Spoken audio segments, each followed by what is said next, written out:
toi, comme moi, tu veux te lancer dans l'agriculture, tu veux te lancer dans la production des produits, alors note ces 5 éléments que tu dois garder en tête. Je suis persuadé, je suis convaincu que si tu as respecté ces 5 éléments, tu vas réussir ta production. Bienvenue à toi dans cette nouvelle vidéo.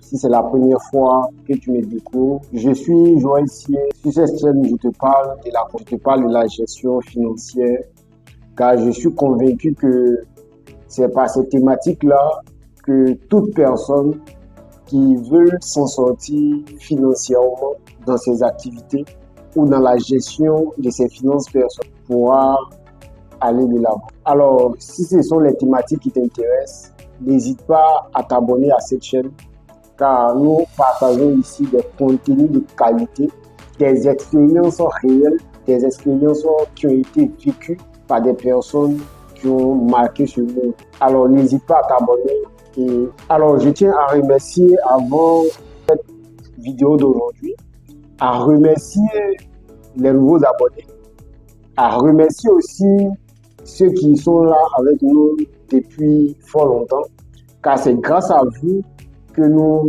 allons bâtir cette communauté qui va expérimenter des choses extraordinaires. Alors, la thématique qui va nous intéresser aujourd'hui, pour tous ceux ou celles qui veulent entreprendre dans l'agriculture, je vous invite à rester jusqu'à la fin de cette vidéo, car je vais partager avec 5 erreurs qu'il ne faut jamais commettre lorsque tu veux entreprendre dans l'agriculture. Expérience que j'ai vécue, que j'aimerais partager avec vous. Alors, dans quel domaine ou quelles sont les cultures au niveau de l'agriculture que tu veux faire? Est-ce que c'est de la tomate que tu veux cultiver? Est-ce que c'est du piment, de l'aubergine? Est-ce que c'est du manioc ou du gombo? Je suis persuadé que tu as déjà entendu pas mal de produits ou des tubercules que tu pourrais produire afin de te faire de l'argent. Mais si tu veux entreprendre dans l'agriculture, il y a 5 erreurs. La première erreur qu'il faut éviter lorsque vous voulez entreprendre dans l'agriculture, la première erreur qu'il faut éviter, il ne faut pas aller produire avant d'aller chercher le client. Ça, c'est une erreur fatale. Supposez que vous voulez produire de la tomate et vous avez fait l'étude de marché, vous êtes allé sur le marché, vous avez prospecté et vous vous rendez compte qu'effectivement c'est un produit qui a été monté sur le marché et automatiquement vous allez produire de la tomate sans avoir vendu. Alors laissez-moi vous dire, vous serez surpris, car ce sont des surprises que nous avons connues. Pourquoi? Parce que lorsque vous voulez vous lancer dans l'agriculture, dans la production des produits vivriers ou des produits des tubercules, dans un premier temps, vous devez déjà vendre votre produit avant même de le produire. Vous devez aller chercher des clients potentiels qui sont susceptibles, en tout cas qui vous donnent une assurance à 90%, voire 100% d'acheter votre produit avant même que vous n'alliez sur le terrain pour produire votre produit. La deuxième erreur qu'il faut éviter, le choix du lieu de production.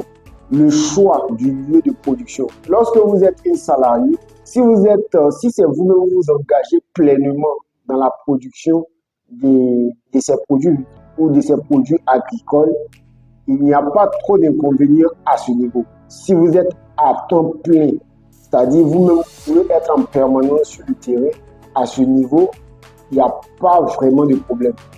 Mais si vous êtes un salarié ou si vous êtes occupé par d'autres activités et que vous voulez vous lancer dans la production de ces produits agricoles-là, vous devez faire très attention. Il ne faudrait pas que le lieu où vous allez produire soit très loin de votre lieu de résidence. C'est-à-dire la ville où vous résidez ne doit pas être très très loin de là où vous produisez, où vous cultivez vos légumes ou vos produits. Vous allez comprendre la troisième plutôt. La troisième erreur, vous devez avant tout, vous devez analyser le sol. Nous, on a commis cette erreur-là. Nous, on a commis l'erreur du choix du lieu où on devait cultiver notre manioc. On a choisi une ville ou un village qui était vraiment éloigné d'Abidjan et le déplacement était très difficile. Donc pour y aller, il nous fallait souvent 2 semaines à 3 semaines avant de pouvoir s'y rendre dans notre champ. Et ça, c'est une erreur fatale. Troisièmement, comme je l'ai dit, vous devez analyser le sol par rapport à votre produit. La terre peut être fertile, mais peut ne pas être propice à tous les produits donnés. Il y a des sols qui sont propices à la culture du piment, mais qui ne sont pas propices à la culture de l'aubergine. Il y a des sols qui sont propices à la culture du manioc, mais pas propices à la culture des légumes. Nous, on avait fait le choix de notre sol sans tenir compte de ces éléments. Et nous avons été surpris de voir nos tiges de manioc qui étaient vraiment bien formées, les feuilles de manioc qui étaient vraiment bien, quand tu voyais, tu étais content. Mais au finish, on s'est rendu compte qu'il n'y avait rien en dessous. C'est pourquoi il faut faire l'analyse du sol dans un premier temps avant de s'y lancer. Le 4e point, il faut que vous soyez capable de vous rendre sur les lieux au moins une fois dans la semaine. Si vous voulez produire, vous voulez cultiver, que ce soit des légumes, que ce soit des tubercules, si vous voulez les produire et que vous n'avez pas le temps entièrement pour consacrer à la culture, si vous êtes salarié ou bien vous êtes occupé par d'autres activités, vous devez être capable de vous rendre sur le terrain une fois par semaine. Pourquoi?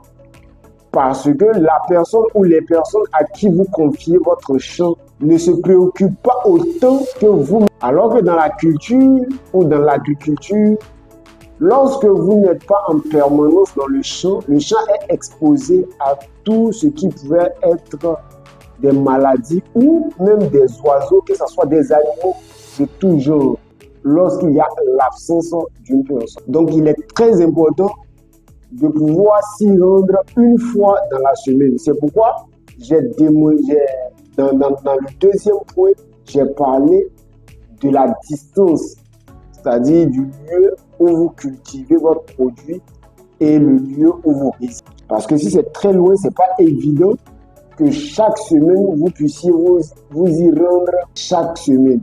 Le 5e point, il faudrait que vous ayez une personne de confiance sur le terrain. Parce que lorsque votre production va arriver en maturité, si vous n'avez pas une personne de confiance, si vous n'êtes pas de façon permanente sur le terrain, vous serez surpris. Les gens viendront voler votre production. Alors, d'où est-ce que je sors cette expérience? En 2018, j'étais avec des collaborateurs où on a décidé de cultiver le manioc. Nous étions au nombre de 4 et nous sommes allés acheter des boutures de manioc. Notre manioc avait bien poussé, comme je le disais tout à l'heure. Lorsque tu voyais les tiges, tu étais très content. Mais on n'avait pas le temps d'y être de façon permanente et il était très difficile de s'y rendre chaque semaine. Au finish, nous nous sommes rendus compte, lorsque nous confions des travaux aux manœuvres, parfois les manœuvres ne faisaient pas bien le travail ou ils faisaient le travail de façon partielle.